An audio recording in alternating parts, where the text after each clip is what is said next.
Hey guys, welcome to the help screen, and this is how to fix TikTok watch history missing.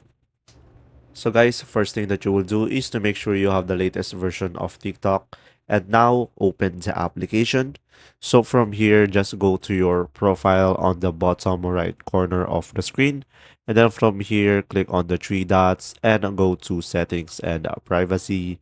And then once you are here guys, just scroll down and click on report a problem. And then from here, just scroll down to the very bottom and you will see submit a report. And then after that, guys, from here, you will be able to tell the customer support that your TikTok watch history is missing. And then from there, just provide your user ID or your username on TikTok in order for them to check your account and in order for them to fix your issue that you have a missing watch history on TikTok. And also you can provide a pictures and video in order for them to help you more.